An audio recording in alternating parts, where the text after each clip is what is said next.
Hello and welcome to WIMS. We're here today in the Stormont building interviewing the Minister for Education, Caitríona Ruane. My name is Xenia. And I'm Aoibheann. Thank you for meeting with us today. We know you as a politician. Could you tell us a bit about yourself outside of politics?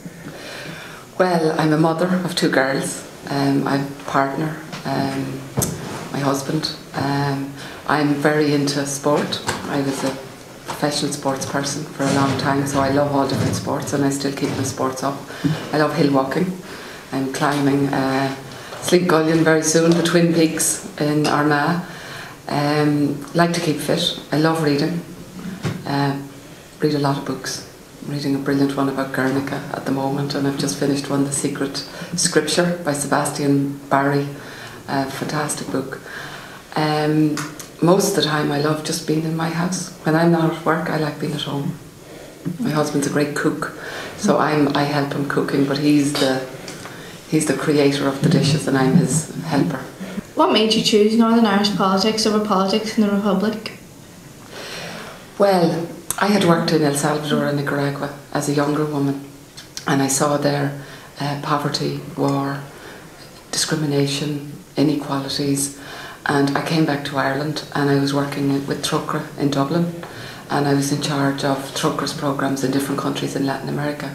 But very quickly I saw that we had similar problems in Ireland as there were in Latin America, different scale but the same. We had a divided country. Ireland was divided and I would like to see Ireland united.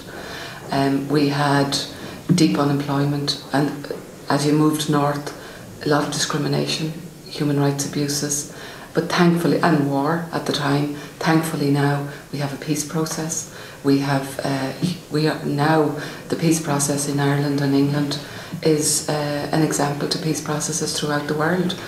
I had travelled, I'd worked in South Africa, I had watched when Nelson Mandela got elected. I was over there in an Irish government European delegation. I've travelled the world, and people around the world are now saying we have so much to learn from what's happening in Ireland. So I wouldn't say it's a case of me picking the north over the south or the south over the north. The party I belong to, Sinn Féin, has a policy of a united Ireland. But I chose to move up to the north of Ireland in 1988, and I was working on human rights work from 1988 for 15, 16 years. When did you decide to retain a form of academic selection, and did you think you would get consensus on it? I engaged with all the different educationists, the churches, the trade unions, the children's rights sector. There was broad consensus that academic selection had to end. There was a small minority that wanted to continue with academic selection. So months ago I put forward proposals that offered a compromise. Because I had genuinely listened to people. The compromise that I put forward went against my own principles. I don't believe we need academic selection at all. I don't believe we need a transition period. But in the interests of consensus and working with people, I offered it.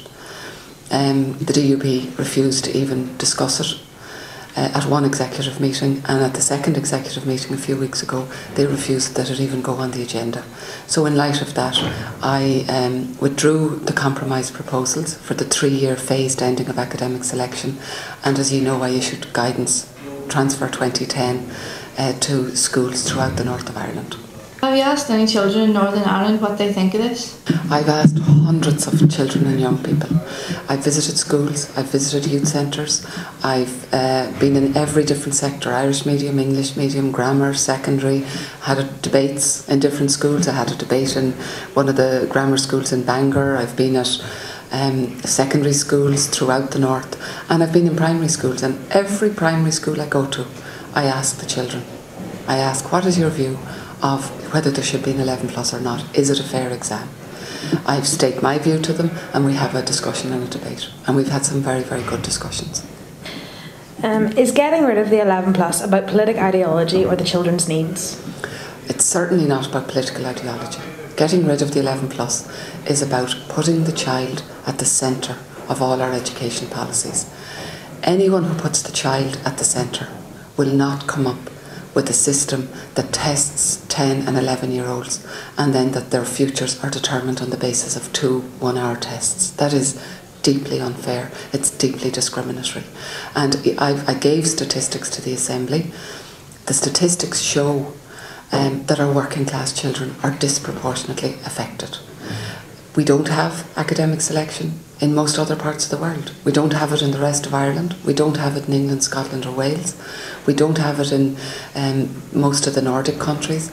In the systems that are the best systems with the best outcomes for our young people are systems like Belgium, like Canada, where you don't have academic selection.